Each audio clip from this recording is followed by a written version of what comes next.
দোয়া হাত তুলেও করা যায়, হাত না তুলেও করা যায়, যেভাবে আল্লাহরে ডাকেন তিনি শোনেন কিনা। আল্লাহর হাবিব বলতেন ইন্নাল্লাহা হাইয়ুন কারীম, আল্লাহ খুব লজ্জাশীল। আল্লাহ কি? আল্লাহর হাবিব বলতেন কেউ যদি হাত তুলে আল্লাহর কাছে দোয়া করে আর চায় ওই হাত ফিরিয়ে দিতে আল্লাহর নাকি লজ্জা লাগে। সুবহানাল্লাহ কইতে পারলেন না? আবার দোয়া যখন করবেন আল্লাহর নামগুলো উচ্চারণ করে দোয়া করবেন। আল্লাহর অনেকগুলো সুন্দর নাম আছে না নাই? ইন্নালিল্লাহি 99 ইসমা, আল্লাহর রয়েছে 99টা সুন্দর সুন্দর নাম। এই নামগুলো যে মুখস্থ করবে, নামের হক যেই ব্যক্তি আদায় করবে, তারে জান্নাতের মালিক বানায় দিবে কে? দোয়া যখন করবেন আল্লাহর আসমাউল্লাহিল হুসনা গুলো বলে বলে আল্লাহরে ডাকবেন। আল্লাহর একটা সুন্দর নাম আছে আর রহমান। কি নাম? মানে দয়ালু। রহমান মানে কি? দয়াময়। রহমান শেখালেন কোরআন, বানালেন ইনসান, শেখালেন বায়ান। দয়াময় রহমান শেখালেন কোরআন, বানালেন ইনসান, শেখালেন বায়ান। দয়াময় রহমান শেখালেন কোরআন, বানালেন ইনসান, শেখালেন বায়ান। সুবহানাল্লাহ পড়ে। দয়াময় মেহেরবান, তিনি রহমান। এজন্য দোয়ার শুরুতে তারা ডাকেন, বলেন ইয়া রহমান। সবাই পড়েন ইয়া রহমান, ইয়া রহিম, ইয়া গফুর, ইয়া গফফার, ইয়া সত্তার, ইয়া জব্বার। দোয়ার শুরুতে এই নামগুলো ধরে ধরে যদি আবেগ নিয়ে ভালোবাসা নিয়ে আল্লাহরে ডাকেন, দোয়া কবুল করে নিবে কে? এই দোয়ার মাঝখানে যদি এক ফোঁটা চোখের পানি ফেলতে পারে কবুল হবে? কবুল করবে কে? চোখের পানি ফেলবার চেষ্টা করবে। নিজেকে যত ছোট করে আল্লাহর কাছে উপস্থাপন করা যায়, যত ছোট করা যায় নিজেকে। আল্লাহর হাবিব সাল্লাল্লাহু আলাইহি ওয়াসাল্লাম মহাবিশ্বের শ্রেষ্ঠতম মানুষ, তিনি দোয়ার সময় আল্লাহরে বলতেন আল্লাহুম্মা ইন্নী আবদুক, আল্লাহ আমি আপনার দাস, আমি আপনার গোলাম। ওয়াবনু আবদিক, গোলামের ঘরের গোলাম। ওয়াবনু আমাতিক, দাসীর ঘরের গোলাম, বান্দির ঘরের গোলাম। আমার বাবা আব্দুল্লাহ আপনার গোলাম, আমার মা আমেনা আপনার দাসী। সুবহানাল্লাহ পড়বেন না? কিভাবে নিজেকে ছোট করতে হয় আল্লাহর হাবিব সাল্লাল্লাহু আলাইহি ওয়াসাল্লাম ছোট করতেন। গুনার কথাগুলো স্মরণ করবেন, আল্লাহরে বলবেন আল্লাহ আমি ছাড়া তোমার অনেক বান্দা আছে, কিন্তু তুমি ছাড়া আমার আর কেউ নাই। ঠিক কি না? এভাবে যত ছোট করে নিজেকে উপস্থাপন করা যায় দোয়াতে, এই দোয়া কবুল করে নেবে কে? এরপরে সম্মিলিত যদি দোয়া হয়, যিনি দোয়া করবেন তার প্রতিটা দোয়ার পরে আমিন বলা সুন্নাহ। যদি কেউ দোয়া করে রব্বানা আতিনা ফিদ দুনিয়া হাসানাহ ওয়া ফিল আখিরাতি হাসানাহ ওয়া কিনা আযাবান নার, তখন সবাই কি বলবেন? আমিন। এরপরে দোয়ার পরে মুখের মধ্যে হাত দুইটা দিয়ে মাসে করা সুন্নাত। করেন তো?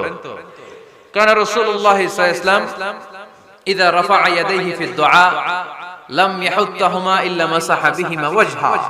আল্লাহর হাবিব সাল্লাল্লাহু আলাইহি ওয়াসাল্লাম যখন দোয়ায় হাত তুলতেন, ওই হাত দুইটা মুখের মধ্যে মাসে না করে নিচে নামাতেন না, মুখ মাসে করেন তো? এই পদ্ধতিতে যদি আপনি দোয়া করেন, আল্লাহর কাছে প্রার্থনা করেন আর ফরিয়াদ করেন, আপনার দোয়া কবুল করবে কে? যখনই দোয়া করেন আপনার ডাকগুলো শুনে কে? তারপরে বিশেষ কিছু সময় আছে, বিশেষ কিছু মুহূর্ত আছে, ওই মুহূর্তগুলোতে দোয়া করলে দোয়া কবুল করে কে? এর মধ্যে একটা মুহূর্ত হলো তাহাজ্জুদের মুহূর্ত। কিসের মুহূর্ত? তাহাজ্জুদ পড়েন তো আপনারা? হ্যাঁ, এখন আওয়াজ নাই গলায়। পড়ি?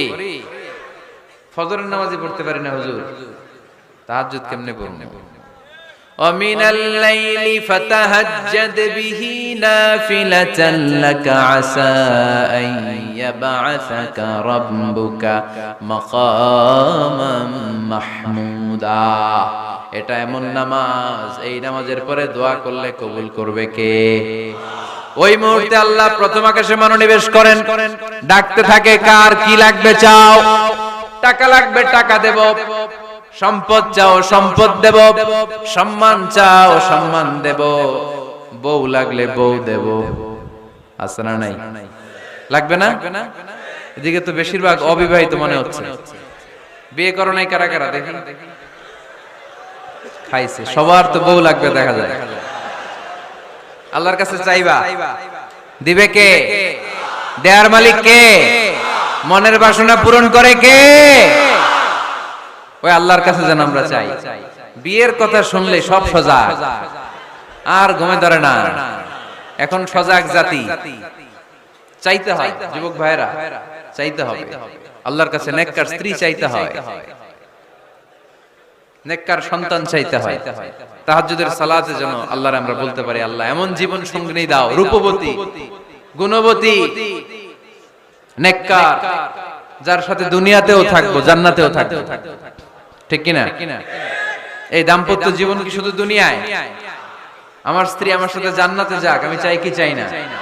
মুমিনরা দুনিয়াতেও একসাথে, জান্নাতেও একসাথে। ঠিক কিনা? তাহাজ্জুদের দোয়া আল্লাহ ফিরায় না। ইফতারির আগে যে দোয়া, ওইটা আল্লাহ ফিরায় না। ইফতারি করার আগ মুহূর্তে আমরা যে পেঁয়াজু, আলুর চপ, বেগুনি, হ্যাঁ, এগুলো খান আপনারা? রুহাবজার শরবত খান নাকি? এই যে সাজায় রাখা হয় ডিজাইন করে, এইগুলো রেখে যখন দোয়া করেন, এই দোয়াটা আল্লাহ শুনে খুব। আল্লাহ বলে, কিরে ফেরেশতারা, ঘটনা কি? এত খাবার কেন? আল্লাহ রোজা রাখছে। কি চায়? আল্লাহ ক্ষমা চায়।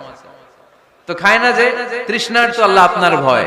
আমারা দেখছে না, আল্লাহ আপনারা দেখে নাই। জান্নাত দেখে নাই, আমার জাহান্নাম দেখেছে আল্লাহ কিন্তু জানে। তারপরে ফেরেশতাদের মুখ থেকে বের করা হবে। সুবহানাল্লাহ পড়েন। আমার জাহান্নাম দেখেছি কিনা বলো। ফেরেশতারা বলে, না জাহান্নাম দেখে নাই।